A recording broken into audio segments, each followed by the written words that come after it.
கிறிஸ்துக்கள் அன்பான தேவனுடைய பிள்ளைகளே, ஆண்டவரும் உலக இரட்சகருமான இயேசு கிறிஸ்து இணையற்ற நாமத்தினாலே உங்கள் யாவரையும் வாழ்த்தி ஆசீர்வதிக்கிறேன். இந்த மார்ச் மாதம் 8ஆம் தேதி மங்கள வார்த்தை நிகழ்ச்சி மூலமாக உங்கள் ஒவ்வொருவரையும் நேரடியாக உங்கள் வீடுகளிலே சந்திக்கிறது எனக்கு ரொம்ப சந்தோஷம்.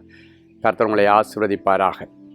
உலகமே இந்த நாளை மகளிர் தினமாக கொண்டாடி கொண்டிருக்கிறது. உங்கள் வீட்டில் உள்ள எல்லா சகோதரிகளுக்கும் பெண்களுக்கும் எங்களுடைய ஊழியத்தின் சார்பாக மகளிர் தின நல்வாழ்த்துக்களை தெரிவித்துக் கொள்கிறோம். இன்னைக்கு நமக்கு ஆண்டவர் என்ன மங்கள வார்த்தை வச்சிருக்கிறார், எடுத்து வாசிங்க. லூக்கா எழுதின சுவிசேஷம் 1ஆம் அதிகாரம் 28வது வசனம் இப்படியாய் சொல்கிறது: கிருபை பெற்றவளே வாழ்க, கர்த்தர் உன்னுடனே இருக்கிறார், ஸ்திரீகளுக்குள்ளே நீ ஆசீர்வதிக்கப்பட்டவள் என்றார். இயேசு கிறிஸ்து எந்த தாயினுடைய வயிற்றிலே பிறக்கப்பட வேண்டும் என்றது தேவனுடைய திட்டமாயிருந்தது. இயேசு கிறிஸ்து பிறப்பதற்கு முன்பாக தேவதூதன் யாருடைய வயிற்றிலே இயேசு பிறக்க வேண்டுமோ அவர்களை சந்திக்கும்படி அவர்கள் வீட்டிற்குள்ளே பிரவேசித்து இந்த மங்கள வார்த்தையை சொன்னார். இன்றைக்கு உங்கள் வீட்டிற்குள்ளே அதே வார்த்தையை இந்த மங்கள வார்த்தை நிகழ்ச்சி மூலமாக தேவதூதன் சொல்றது மாதிரி அடிமை மூலமாக கர்த்தர் உங்களுக்கு இந்த வார்த்தையை கொண்டு வருகிறார். என்ன வார்த்தைன்னா, கிருபை பெற்றவளே வாழ்க அப்படின்னு முதல் ஆசீர்வாதம். இன்னைக்கு உங்கள் வீட்டில் இருக்கிற எல்லா சகோதரிகளுக்கும் மகளிருக்கும் பெண்களுக்கும் ஆண்டவர் கிருபை பெற்றவளேன்னு உங்களை கூப்பிட்றாரு. நான் கூப்பிடலை, இந்த வசனத்தின்படி ஆண்டவர் கூப்பிட்றாரு. கிருபை பெற்றவளே நீ வாழ்க அப்படின்னாச்சுன்னா நீ வாழ்ந்துரு அப்படின்றார். இனி அழிவு உனக்கு இல்லைன்னு சொல்கிறாரு. இன்னைக்கு நீ அழிவின் விளிம்பில் இருக்கலாம், இல்லை நீ வாழ்க, நீ வாழ்ந்துரு என்று முதலாவது ஒரு வார்த்தையே ஆண்டவர் இந்த நாளிலே உங்களுக்கு மகளிர் தினத்தன்று உங்களுக்கு கொடுக்குறார். இன்றைக்கி உங்கள் மனசு உடைஞ்சி போயிருக்கலாம்.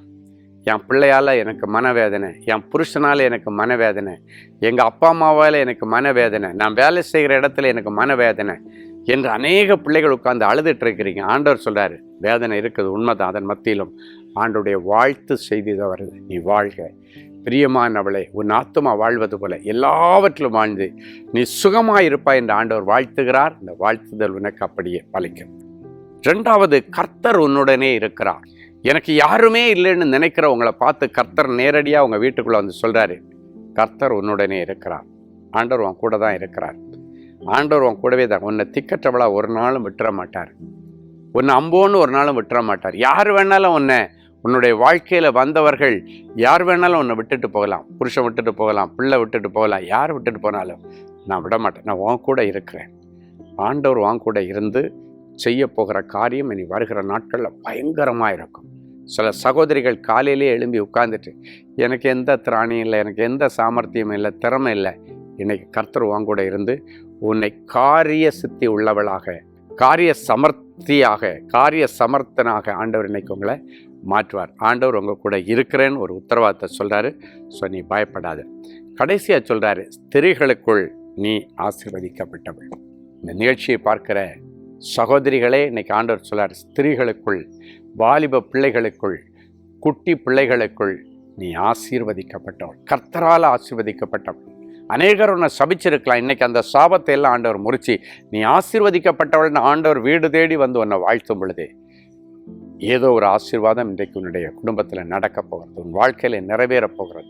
நீ எதிர்பார்த்து கொண்டிருக்கிற வேலை என்கிற ஆசீர்வாதம், நீ எதிர்பார்த்து கொண்டிருக்கிற கற்பத்தின் கனி என்கிற ஆசீர்வாதம், நீ எதிர்பார்த்து கொண்டிருக்கிற லைஃப் பார்ட்னர் என்கிற ஆசீர்வாதம், நீ எதிர்பார்த்து கொண்டிருக்கிற வல்லமையின் வரங்கள் என்கிற ஆசீர்வாதம் இன்னைக்கு உனக்குள்ள வந்து தங்கி உன்னை பெரிய காரியங்களை சாதிக்க வைக்கும். செபிக்கலாம். அன்பான ஆண்டவரே, உமக்கு நன்றி.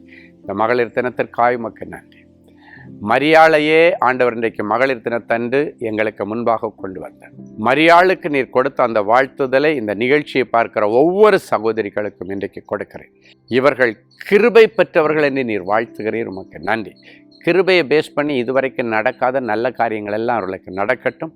இவர்கள் எல்லாவற்றிலும் வாழ்ந்து சுகமாய் வாழ்ந்திருக்கட்டும். சுபிக்ஷித்திருக்கப்பட்டு ஆசீர்வதிக்கிறேன். கர்த்தர் இவர்களோடு கூட இருக்கிறீர் என்கிற நிச்சயத்தை என் பிள்ளைகளுக்கு கொடுத்திருக்கிறேன். அது என் பிள்ளைகளுக்கு சாதனைகளை படைப்பதற்கு ஏதுவாய் இருக்கட்டும். தோல்விகள் எல்லாம் ஜெயமாய் மாறட்டும். ஸ்திரீகளுக்குள்ளே நீ ஆசீர்வதிக்கப்பட்டவள் என்று சொன்னீரே.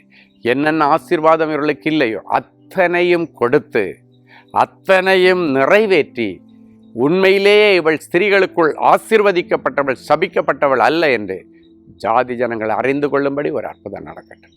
இயேசுவின் மூலம் பிதாவே. ஆமென்.